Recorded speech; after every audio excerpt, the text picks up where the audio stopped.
OpenArt has added Stable Diffusion 3.5 Large Turbo to its vast collection of models that you can create images with. According to this chart, SD 3.5 Large is supposed to have really good prompt adherence. The aesthetic quality maybe not quite as good as Flux.1 Dev. And hey, it's in this chart, so it has to be 100% accurate and true, right? Let's hop into OpenArt and create an image. We'll come over here to our models, and the one we want to try is Stable Diffusion 3.5 Large Turbo. Let's drop a prompt in here. I'm going to leave the output size at the default and all the other settings just on their standards, including the number of images. We'll just have it create 2. And what we're supposed to have here is a disheveled tax accountant surrounded by a tornado of receipts and tax forms in a cramped office shot with a fisheye lens to emphasize the chaos. We've definitely got the fisheye lens. I'm not sure we got the right number of fingers, at least on his right hand. It seems to have captured the underlying theme of the image, although I'm not too sure what all this stuff is back behind him. Well, let's check out our second iteration. Our accountant looks pretty good. He's got his hair on sideways. He looks pretty stressed out, even a 5 o'clock shadow going on there.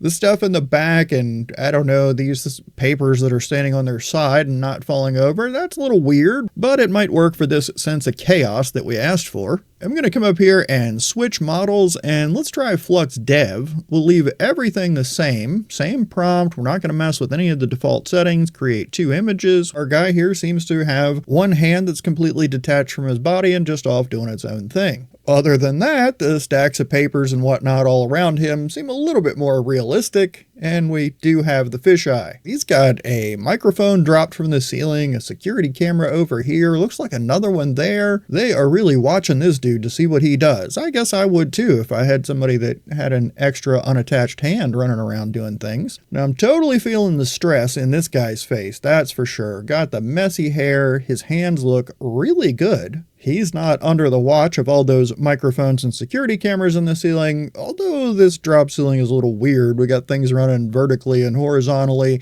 Let's switch up to a different model and try the OpenArt SDXL, which is sort of the default tried and true model within OpenArt. Piles of paperwork everywhere, and they are, believable. Now the face is not super realistic. I love the expression, but it's just a little bit too soft. I feel like I've got a claw on his left side, and on the right, it sort of feels like there's something wonky going on there. I'm not quite sure what. This second version from the OpenArt SDXL, his facial expression is great. I'm not sure what is flying up in front of him. A clump of feathers or something. He's got an extra finger on his right hand, and I think up here in his forehead, is that a receipt growing out of his hair? All right, let's switch our model back to the Stable Diffusion 3.5 Large Turbo. We're going to pop in a new prompt, a candid photograph of a multi-generational family gathered around a dining table for Thanksgiving dinner with steam rising from a golden brown turkey at the center. This first one gives us a great example of why you should not be buying your turkey from a producer that is located right next door to a nuclear plant. The table is odd. The turkey takes up pretty much the whole width of the table. The second version, it looks like our turkey might actually have 2 legs. The steam coming off is just a little bit much. Lots of extra fingers. And is this woman growing an ear on the top of her head? These 2 images near the bottom on the left, those are what came out of Stable Diffusion 3.5 Large Turbo. Let's see what Flux Dev did with this prompt. I don't think the turkey is necessarily anatomically correct. This next variation from Flux Dev, we're going to switch up a little bit and do some landscape photography. We're looking for a winding country road cutting through autumn-colored forests, early morning mist lingering in the valleys. We've got the country road, winding, forest, autumn, mist, everything we asked for. Here's our second variation, again using Stable Diffusion 3.5 Large Turbo. What happens if we feed that same prompt to Flux Dev? We'll go ahead and create a couple of images that way. And while we're at it, let's go ahead and switch this up and say, OpenArt, you do a couple. And this is one of the reasons that OpenArt is like my go-to image generator, is because you can quickly and easily generate multiple different variations using different models, sort of get a quick look at which ones are performing well and which ones are maybe not the right one for this particular prompt. By the way, OpenArt sponsored this video, so you should assume that I am totally biased and just trying to sell you something. I don't think that's the case. I really like OpenArt. I'm super proud to be partnered with them. I use the OpenArt platform a lot. This is the first iteration from Flux.1 Dev, winding road, mist, forest, autumn. I think it covered everything really well. Our second generation from Flux.1 Dev, interesting take. Our winding road seems to be lighted or glowing or something. The mountains in the background are beautiful. OpenArt SDXL took a very different interpretation and had our winding road sort of split around just this circle in the medium. Hey, they're putting these cul-de-sacs everywhere these days, so why not in the middle of this country road? OpenArt SDXL's second attempt here. Prompt adherence-wise, I say it covered all the bases. As far as the aesthetic goes, the only thing that's bothering me here is down at the bottom of this image, these 3 yellow lines in the middle, and then this one is kind of broken apart over on the left, the white line. And now for colors. No surprise, Kolors did really well with the coloring of this image, the shades and the highlights and the shadows and the overall color palette that it used. I think this one is a pretty realistic looking image. And another submission from Kolors. This one's probably my favorite so far for this prompt. It's got everything that we asked for, and nothing jumps out at me as being completely wrong. We're going to get a little more adventurous here with a tuxedo-wearing octopus bartender making colorful cocktails in an underwater speakeasy. Bioluminescent jellyfish providing ambient lighting. Here's our first submission from Stable Diffusion 3.5 Large Turbo. The good thing about these fantasy photos is if they get things wrong, like the number of fingers, well, that's okay because octopus don't have octopuses, these creatures don't have fingers as it is, so it doesn't matter how many fingers we add to it. As far as prompt adherence, it got every aspect here. In our second iteration, our octopus is pretty creepy looking at this point. Got the jellyfish. I like that at our bar we've even got the little drain at the back of the bar to catch all the drippings and spillage. Very nicely done. Now what do we get from that prompt if we try Flux Dev? I don't know what he's got in either of his hands, but I feel like he is there to take someone out. Our second iteration from Flux Dev gives us this octopus with human-like hands. Not a huge fan of that. Prompt adherence-wise, I think it did just as well as Stable Diffusion 3.5 Large Turbo. Now, so far we've been comparing these different models and their outputs, basically just a one-shot comparison. We type in our prompt, we hit the go button, we see what it puts out, and many of the results we get are lacking. Let's be real, regardless of what model you're using, it's pretty rare that you type in a prompt, hit the go button, and get exactly what you want, something that you wouldn't make any changes to, and go, oh, that's perfect, on the very first shot. And when that happens, there's a term for that in the AI world, it's called lucky. More often than not, there's a little bit of a back and forth involved in generating the perfect AI image that you're looking for. You start off with the prompt and the settings that you think might get the job done.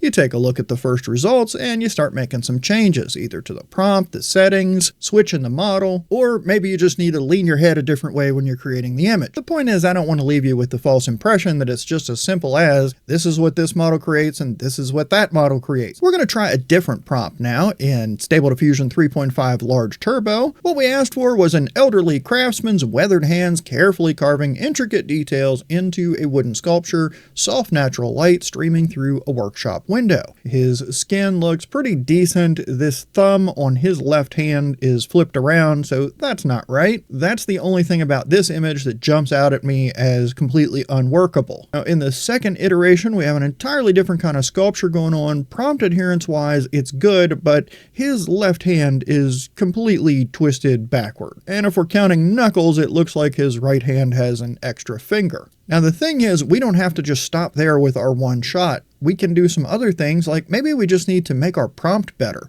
You might be thinking your prompt is covering everything, you don't know what to add. Well, in OpenArt, you have this handy feature here called Enhance Prompt. You just click that and then click on Quick Enhance. It only costs you 1 credit. It adds a lot of detail, and if you want some more versions of this to try, you can click on the More Options for 3 credits. We do end up with quite a bit more detail. You've got the hair on his arms. We've got more dust going on. I'm not sure that what he's looking at really lines up with what he's working on, and we do still have an extra finger on this hand. Now in this one, it looks like our wood carver is carving a hand. That's pretty wild. Meanwhile, his left hand, what we're seeing on the right, there's something goofy going on here with this middle finger. And sure, we can do some upscaling, or we can use the editor maybe to fix these hands, but let's take a look and see if using a negative prompt might help us. If we click on show more settings, you'll see negative prompt, and you can type things in this box, things that you don't want to see. But OpenArt makes it pretty easy for us. We can click the commonly used button, and we can add the people commonly used negative prompts, and we can also click that again and say photorealistic, because we're working on both a photorealistic image and we're working on an image of people. So this will put things in here like deformed, ugly, mutilated, disfigured, extra limbs, all those things that we really don't want in the image. Let's hit the go button and see if that improves things. Lots of detail. I like even the window. It looks like it's not exactly clean, which is perfect for this setting. The hands look strange to me, even though I don't see extra fingers. But overall, we're getting a much better image than what we started with just a simple prompt and hit the go button on the default settings. Now here's the second version with our enhanced prompt and our negative prompt. And this craftsman is super focused on whatever he's doing down here, where he's got his finger placed on this tool. He unfortunately is missing a finger on his left hand, but I think it may have popped up over here on his right hand. Let's switch up our model from the Stable Diffusion 3.5 large turbo back to Flux.1 Dev. If you look down your settings on the left, you might notice that your negative prompt is gone. OpenArt doesn't include that setting for the Flux family of models because Flux doesn't work too well with negative prompts, and it often doesn't need it. It just wants a very detailed descriptive prompt. So we're going to stick with this enhanced prompt that we already have. I'll leave everything else on its default except for in this advanced setting, the number of steps. The default is 25. I keep that set on 28. That's the number of steps for Flux Dev that I find works the best for me. So our first Flux Dev submission, we've got 1, 2, 3, 4 fingers that we can see. The thumb would not be visible. That makes sense. He's working on some kind of wood carving, that's for sure. We do have this depth of field that sort of blurs out his face. I like the sun coming through the window. Our second variation from Flux, I'm immediately drawn to the detail on the back of this craftsman's hands. It looks like we have the right number of fingers. We've got lots of detail in the face, and I'm not talking about just the lines. You've got some texture here in his skin that really work. Of all the images for this subject that we've created, I think this one is probably my pick. Let's see what Stable Diffusion 3.5 large turbo can do if we put some text into it. I'm going to use a really simple prompt, just a mischievous kid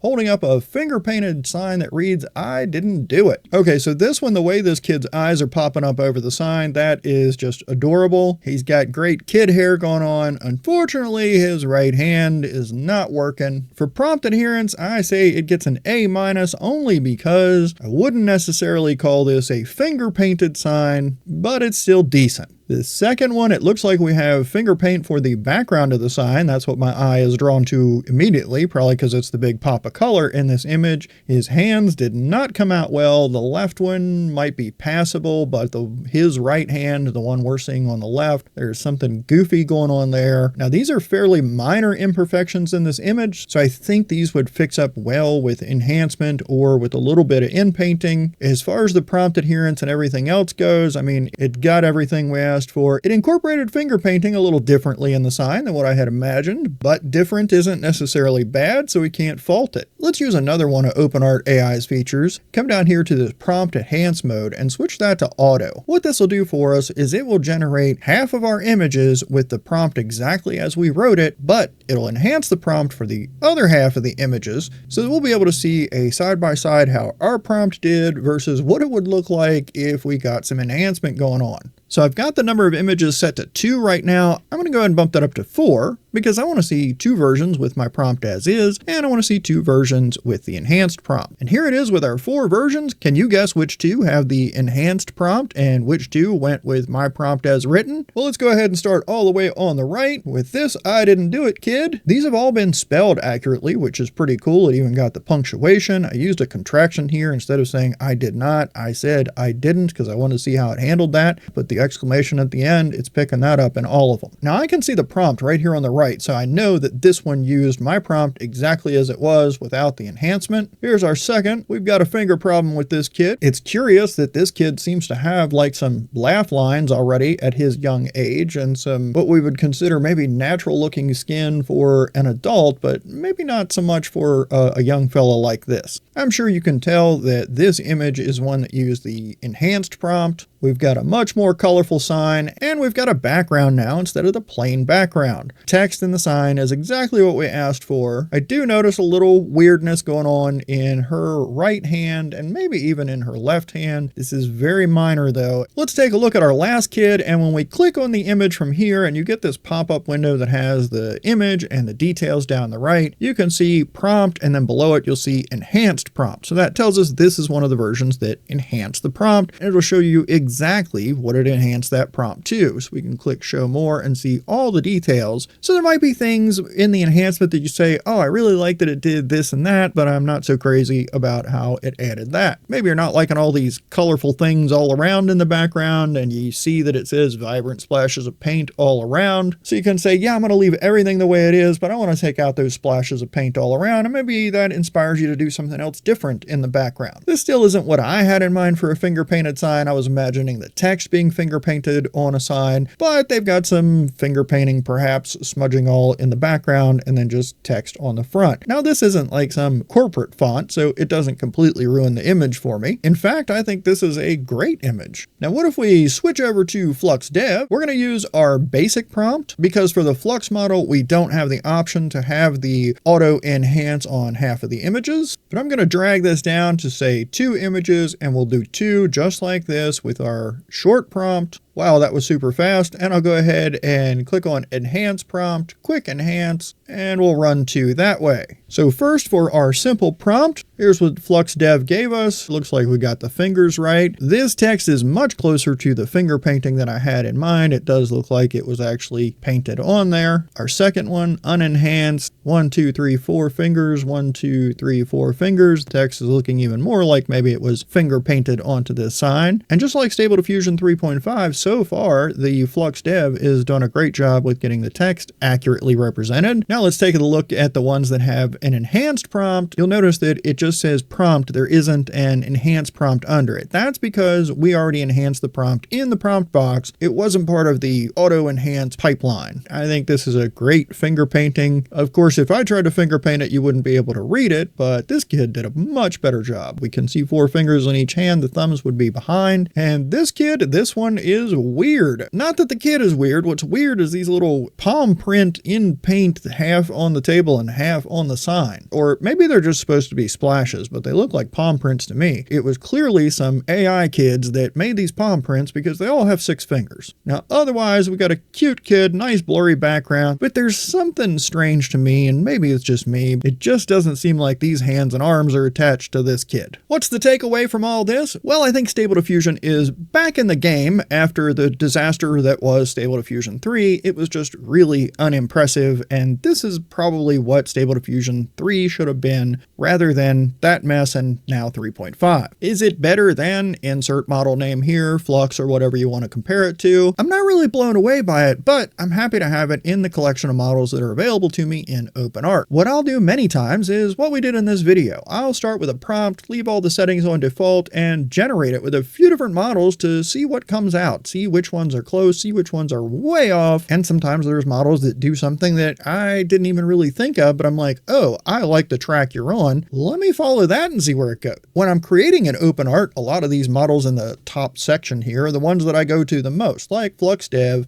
OpenArt SDXL. Yes, it's not the newest, fanciest model out there, but it's a really good tried and true baseline. It's fast and it does good work a lot of the time. If I'm doing something realistic, which is a lot of what I like to do, I'll pop through Flux Dev, Flux Schnell, and Kolors. I'll even come down and use the Juggernaut, the Albedo base. I'll run a version with the RealViz XL, and then I'll come down, here it is, Epic Realism. I like to try that one sometimes too when I'm doing realistic stuff. 3.5 looks like it's totally worth putting in the generation pool. If you're not using OpenArt yet, there's a link in the description along with a discount code. It's an affiliate link, so I may receive a small commission if you end up making a purchase, and I sincerely appreciate that. This is how I feed my my family, and I got a lot of teenagers in this house and they eat a lot. So I really appreciate your support. Thanks for hanging out with me, and I hope you'll come back and join me in another video.